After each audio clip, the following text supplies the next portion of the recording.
guys, it's Hannah B and I am back for another video. Now today's video is not going to be the traditional makeup failed vlog or hair review. It's not beauty related at all. This is part of an initiative that I took out with myself for my channel, and one of the reasons why I created my channel was to open up a dialogue about this issue. If you have not already read the title of this video and know what it's about, it is about mental health, and more importantly, it is about mental health in our community, the Black community. So with that being said, I myself suffer from clinical depression and anxiety.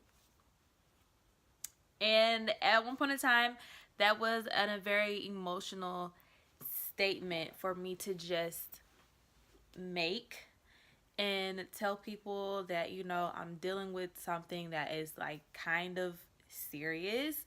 And so I wanted to come to YouTube and kind of tell my story and tell you guys that, you know, you're not alone in this, and that whether you're suffering from what I have or you have something that's a little bit more severe or less severe, there is always help, and there are always better options than the options that seem most convenient. So yeah. So basically, I want to give you guys some background on my story, or on me, like a little history about myself and my mental illness. And basically it all started the day I was born. No, I'm kidding. But for a very, very, very, very, very long time before I came out to my mom and told her that I may need help, I knew that I was incredibly depressed. Like my earliest memories of being just sad without a cause literally date back to like before elementary school. So I've always been dealing with this, and I've always been battling with it. I know one of the biggest misconceptions or one of the biggest myths about depression is that it has triggers, and there are a lot of things that have triggers in like regular everyday life. Not saying that being depressed is a weird thing, like you're not supposed to ever be sad. Like that's not what it is at all. You are supposed to feel feelings. You're supposed to be sad. You're supposed to go through the motions of life, and you're supposed to deal with the emotions that come with living. But what isn't supposed to happen is that it's not supposed to be like a constant thing. It's cool to lose interest in things, like that's completely natural. But what isn't supposed to happen, you're not supposed to be stuck. You're supposed to be able to, you're not supposed to basically sit in the same spot forever. Like it's not supposed to be a weeks or months at a time type of deal. You know, you may need a couple of days to reboot from a situation, but life has to continue, and you have to get up and you have to go do it. So for me, you know, I grew up, I was a student athlete. If you watched my other video, my 25 Things About Me video, you would know that, you know, I played volleyball for 8 years. That was at one point in time my outlet. Like I had something to do. I had a outlet to expel some of the things that were building up inside of me, like emotionally. And once I stopped playing,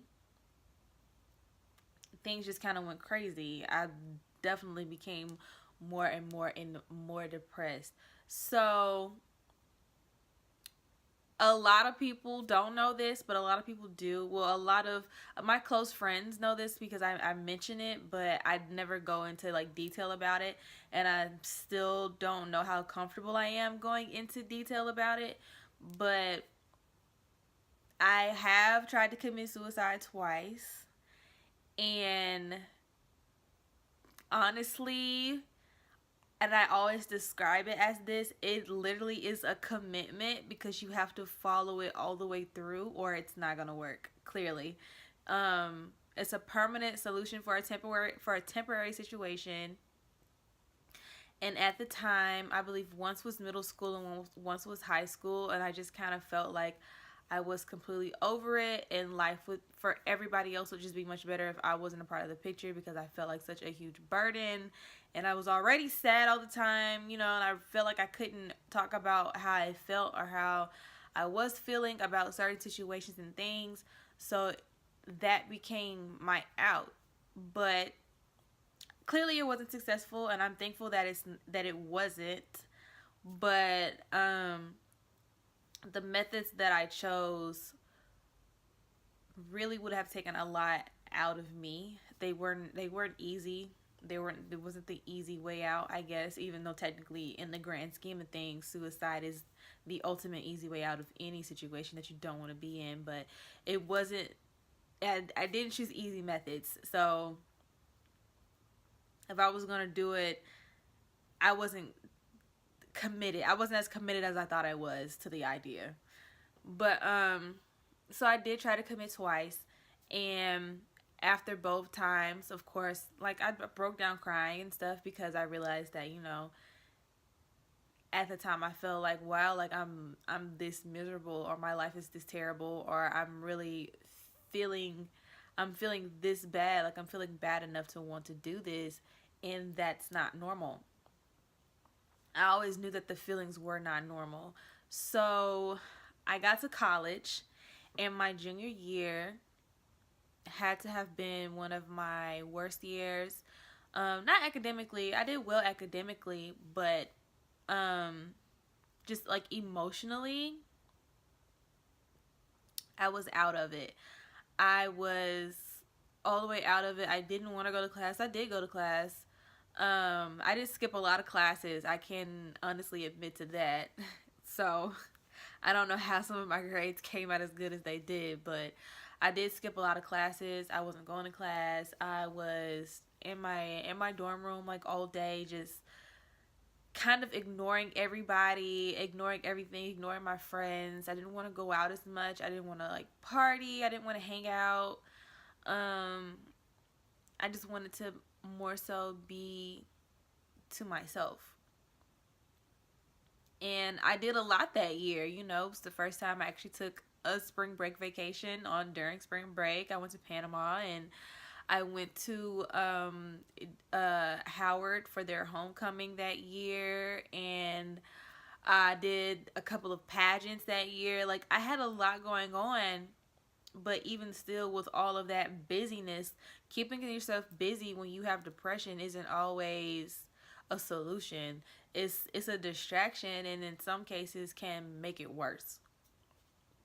So I just called my mom, and I was like, I feel like I'm grown at this point. I was 20, and I said that I want to take my life back. I want to take my life back. That this thing had been haunting my entire childhood to the point where I didn't even want to be here anymore. And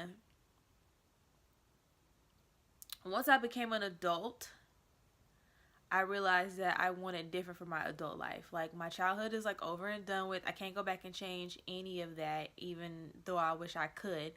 But now that I'm an adult, or I'm starting adulthood, or the next step after college is like to go out and be independent,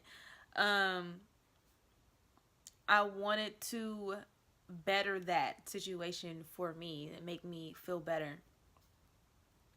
So I called her. She said, cool. My pediatric doctor, and the relationship I have with my pediatric doctor is crazy because him and my mom went to med school together, I believe, and she worked at the university hospital back home in my hometown. And so, like, of course they would like run into each other and see each other, and like, so he knew me before I knew who I was, that I knew I existed. Like, he used to like rub her stomach and stuff when she was pregnant with me, which is crazy. But he's my pediatric doctor, and he literally was like, I'm not gonna stop seeing you until you graduate college, so take your time. I'm probably gonna retire after that, but take your time. So he recommended me to a I don't want to say youth, but like a young adult psychiatrist. And so, for you guys who don't know the difference between a psychiatrist and a psychologist, they kind of sort of do the same thing, but not really. A psychiatrist has the ability to write you prescription drugs. So technically he's a medical doctor, and the other one isn't. He's just a doctor, I guess. I don't know how to describe that part. He's just a doctor. But I went to see a psychiatrist, and he basically started me off on Zoloft, which is an antidepressant. And I can honestly remember the first time, because I was taking it, you know, it takes a couple of weeks for it to really get into your system. I started off at 25 milligrams, and I eventually worked my way all the way up to 100 milligrams, which at that point had become scary for me. And I'll get into why that became scary for me later. But I started off at 25 milligrams, and I was taking like one once a day just to see if I had a reaction to it or whatever. So a couple of weeks went by. I'm still on the pills. And at that point, you know, I felt normal.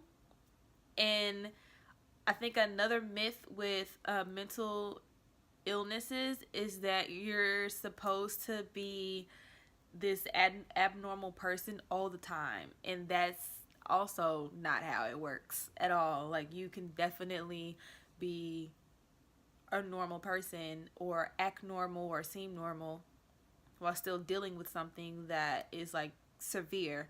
So nothing special was happening, you know. It was pretty normal day.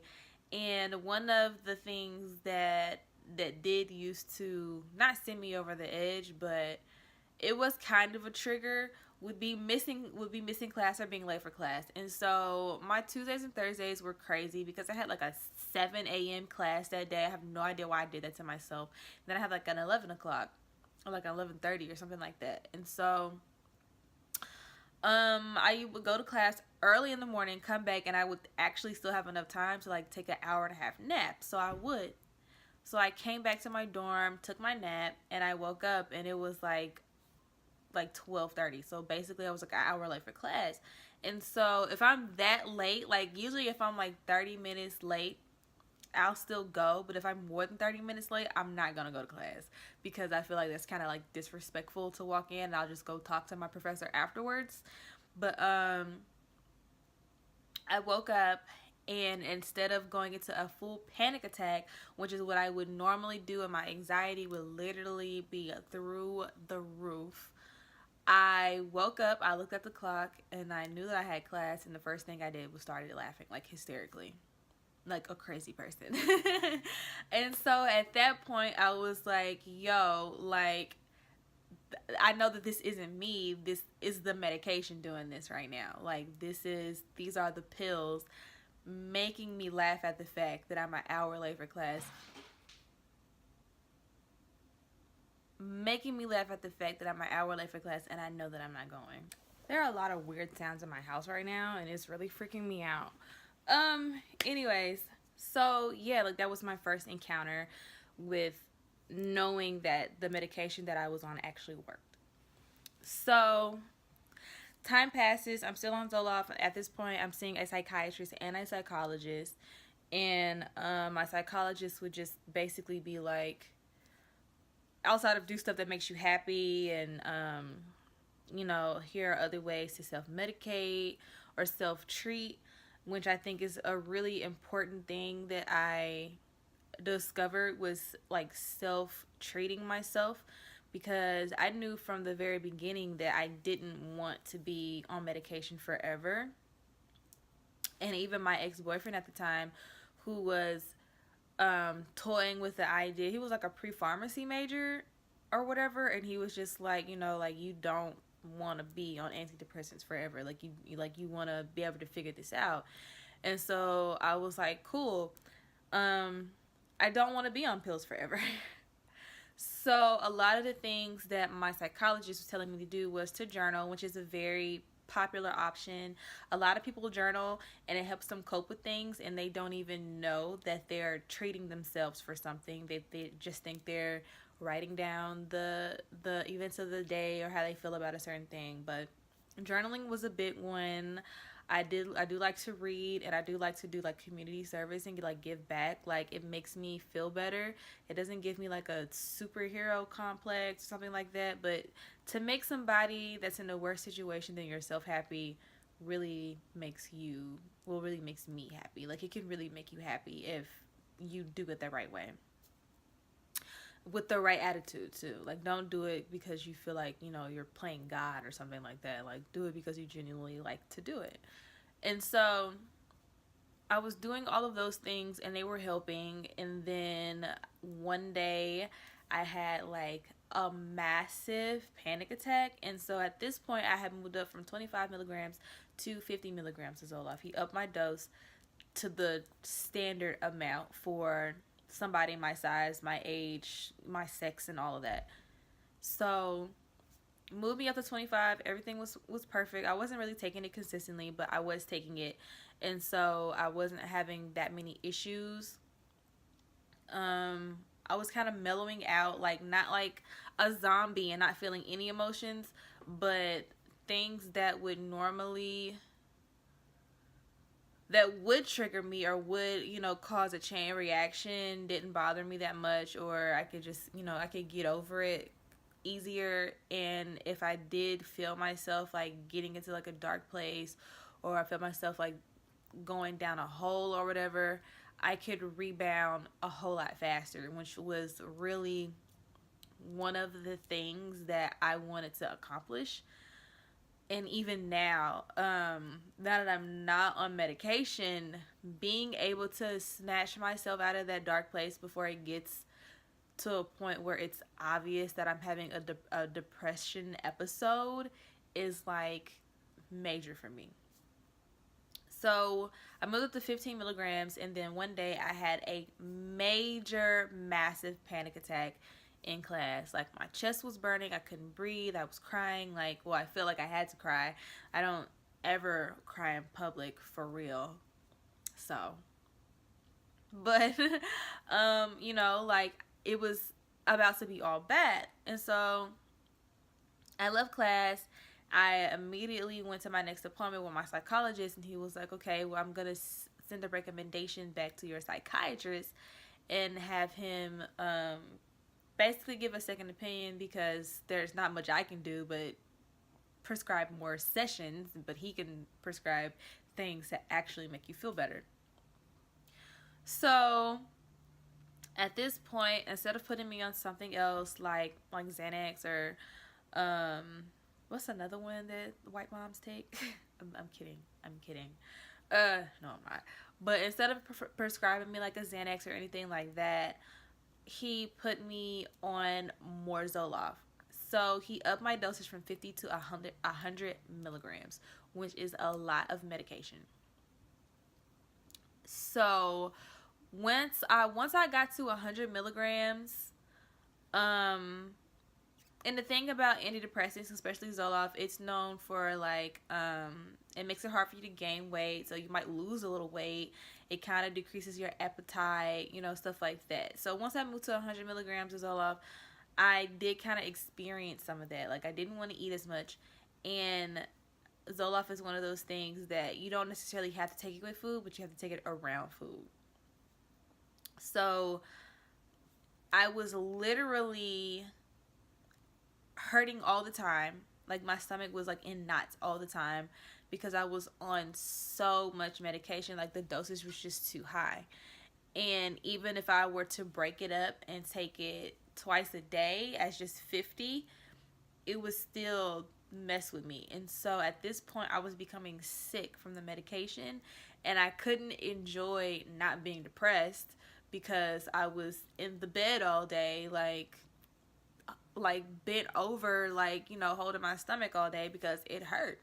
And so eventually I got off of the meds, and this may be like, I maybe did like 2 years on medication. And so a couple of years later, I actually revisit being on medication, but decided like almost as soon as I got the prescription to, I'm not gonna take these.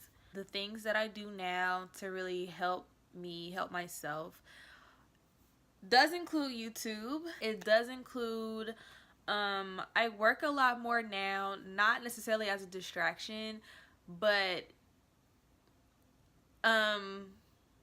more so for my independence. Like, I am ecstatic that I'm independent, and I want to keep it that way. And it's one of the things, like, having control over something makes me feel better, which probably isn't healthy either, but the fact that I control this, it really does help me. So the fact that I control me having a job, me working, me making money, me having a steady income, it helps. I journal.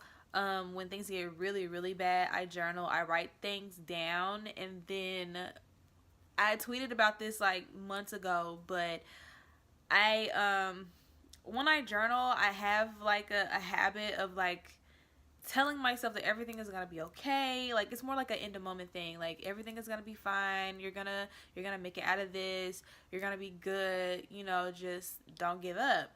And so when I write my next entry sometimes, or like months later, because there are breaks between when I do write. When I was in high school, I used to write like all the time, but now I don't write as much, like, consistently. But I'll go back and I'll read what I wrote, and I'll read where I was mentally, what was going on in my life for these type of things to be happening. And then, of course, I have like a little inspirational note to myself that I wrote at the end that always sends me all the way over the edge. Like, I'm a huge crybaby, but you know, like, it genuinely makes me feel better. Another thing that I was told to do that kind of does help is to be more hands-on with things. So like, paint something or plant something. In my case, I do makeup not even when I have anywhere to go. Like, when I'm feeling really bad, I'll go like play with a new technique, or I just throw on a full face and take a whole bunch of selfies, like, and I'll take my time. So like, my makeup may take not the traditional 45 minutes to do. It may take like an hour and a half to do, because I'm paying a lot more attention to detail. And so it's very hands-on for me. Another thing that I mentioned earlier that I decided to do to help with my depression is to talk about it with you guys, kind of keep you guys updated, basically like a mental health journey with me, because I have friends that I talk to, and it's crazy because, you know, like, some of them ask me for advice on about being depressed, or like, how do you know, or like, what are the signs, you know, stuff like that. And of course I can tell them, but it's not the same with every person. There are some staples. There are staples in every mental illness that help diagnose you, but it's different for every person almost. So having other people to relate to, or that I can help in that sense, also makes me kind of feel a little bit better, because I feel like I'm educating people, and that's one of the biggest things that I wanted to do about mental health in general in the Black community, is educate everybody. If you see something that doesn't seem right with a family member or a friend, or even like a classmate, and it just doesn't have to be limited to the Black community at all, make sure that you talk to them, or you're reporting something. Like, don't let people just sit there, because that's how people end up committing suicide, or committing other crimes like school shootings, or killing everybody in the family. Like, that's how that happens. And even if they are not crimes that severe, you should never just let somebody sit there. And if you know somebody that has been diagnosed with something, check on them. Ask them if they are okay. Ask them if they're good, if they want to talk about anything, and be very direct. Like, how was your depression? How was your anxiety? How was your bipolar? How was, be very direct with it, especially if you're somebody that they trust and they already talk to on a daily basis. Let them know that you're there, you care, and you're aware, and you're trying to learn. Another thing that you can do as a regular person or as somebody that may think they're going through something is read up. Just read. Just find an article. It doesn't even have to be an article. You can be basic and find somebody that's done an article with bullet points. It doesn't matter. Read so that you can try to understand what the other person is feeling or what you're feeling. Because the sooner that you can pinpoint some things that you were already questionable about, the quicker you can go get help. And the same thing for somebody that's on the outside. Like, try to understand and try to help that person, whether it's telling them they need to go see somebody and that you'll go with them, or really just trying to be more understanding to their situation, not getting angry as quickly, being more patient with them. Like, there are so many things that you can do as a friend or a loved one to help somebody who's dealing with a mental illness prosper or feel more comfortable about it. Because a lot of people, especially in the Black community, we go through a lot of things and we don't really tell anybody how we're feeling. We just up and commit suicide, basically. Like, that's it. And a lot of Black males are like, that number is rising. So like, our Black men are really suffering right now from not having anybody make sure that they're okay. And on the other side of that, our Black men were being raised to always have this front and to never show weakness, when that's completely okay. If you're going through something and you're not emotionally strong or stable, it's okay to tell somebody. You don't have to sit there to the point where you feel like you have to end your life or turn to like hard drugs or turn to like really hard crime. Like, you don't have to be that person. You can get help and still be a strong Black man. Like, it makes you stronger to own what you have and come out and talk about it, in my opinion, at least. And a lot of other opinions. Like, I would rather you let me know what's going on than me be completely blind or just not know anything and having to deal with like attitudes or iffiness or not being around, or just let me know so that we can do this together. Because mental illness is something that you as an individual have to own it and say that you need help, but you don't have to do it by yourself. You can definitely have people go to sessions with you. You can have people go see your doctor with you. You can have people help you with like self-treatment if you don't want to take medication. There are so many things and ways around this gigantic bubble that can take the whole community or take the whole clan or tribe to help with, instead of you feeling like you have to do this alone and you can't show weakness. So that's another thing. And I think the biggest thing that probably irritates me the most about the Black community that does have mental illnesses and don't know it or don't want to own it or recognize it is the fact that we don't get help. Now, me and my situation, I'm a little bit different. I have mental illness in my family, like immediate family, like if there was ever a chance for a gene to be planted in me, it definitely was, because it came from one of my host gene contributors, and so for me it wasn't really a thing. Like, I knew that I needed help, so I was gonna call my mom and I was gonna ask for help. That's what it was. But a lot of people aren't like that. They don't want to go see a doctor, or don't have health insurance to go see a doctor, or don't know how to go see a doctor, or don't even want to look up how to go see a doctor. Like, Google is free and extensive.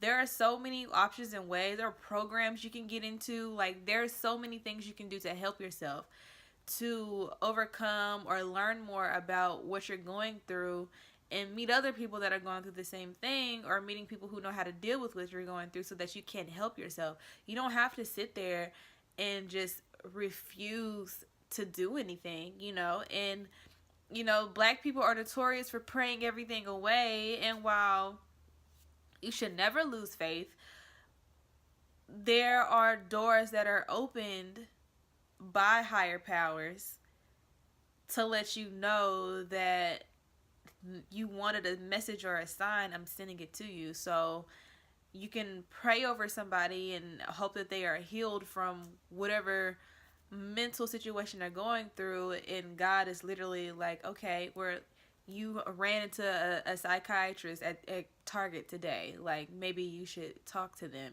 like it's not always as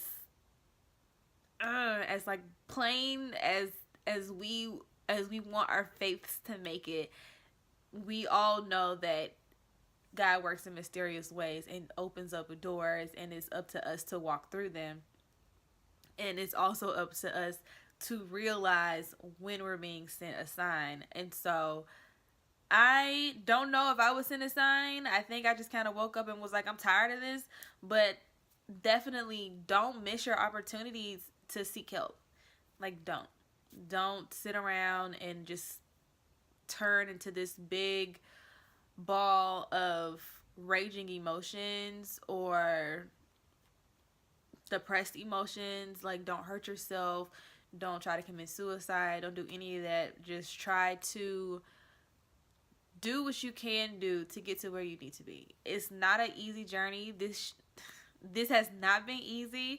This has not been a walk in the park for me. It's something that I deal with literally every day of my life. But just like any other days, you have good days and you have bad days. You just have to know when your bad days, what days are your bad days, or you have to know, rather, when you're having a bad day, basically. You can have a million good days and you can have one bad day that will set you into a year of bad days. But you have to know when you're having a bad day, and you have to be able to pull yourself out of that before it gets way too deep. Watch yourself and watch the people around you, and check on your people. Like, if anything I'm giving from this video is honestly like, check on your people and educate yourself and expel stereotypes, because there are a lot of people that I hear that believe that you're not crazy. Well, let me not say crazy, but they believe that you're not suffering from any type of actual mental illness unless you're on some type of medication. That's a lie, because you don't have to medicate yourself. There are people that are out here believe that you're not suffering from anything because you're pure normal. That's a lie. Everybody wears a mask. There are people out here that believe that you're not suffering from anything because you don't go to a doctor. That's also a lie, because there are people that just refuse to go seek help. And so, with all of those things being said and considered, figure out which one of those you are, if you are one of those, and act accordingly. Like, seek help, tell a friend, have a family group therapy session. You have to be able to confront mental illness head on. Like, you have to. And it can be scary, but know that you are not alone in this. Know that you are not by yourself in this. Know that I am here with you. If anything, you can come to me, ask me for help, leave comments in the comments. If you don't want to do that, you can DM me on any of my social medias. I'll respond. I always respond to anything that is directly involving me, like, I always respond anyways. But there's a lot of urgency to people who are suffering or think that they're suffering or need help. So don't be afraid to ask me. It took me a long time to get to this point to even make this video, or even make a video or a statement or anything. I remember I used to just cry all the time because I knew that I was depressed, but to like see it written on a piece of paper from a doctor was like it really took me over the edge. So that's it for this video. I hope you guys learned a little bit about me. I hope you guys feel more inclined to help people that you know are suffering from something. Ask about your friends, ask about your family, check on people. I will leave the suicide prevention hotline down below so that if there is anybody that does need that help, it's already provided for you, and you don't have to, you don't have to look for it. It's there. It's in my description in my video. You can always talk to me if you feel like you need someone to talk to. Like I said, this journey is not a journey meant for somebody to take by themselves.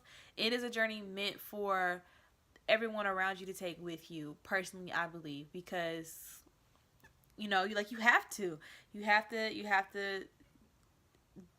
doing it, realizing that you're having an issue is you doing it on your own.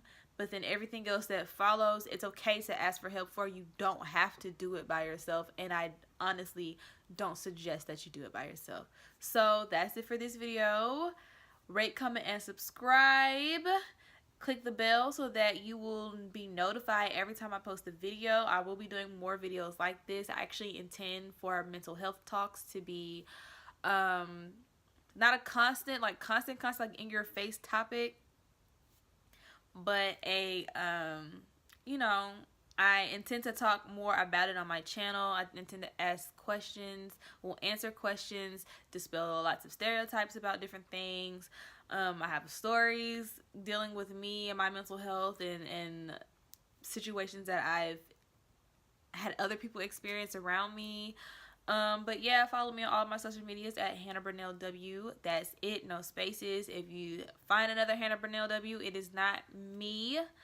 And that's it. Bye.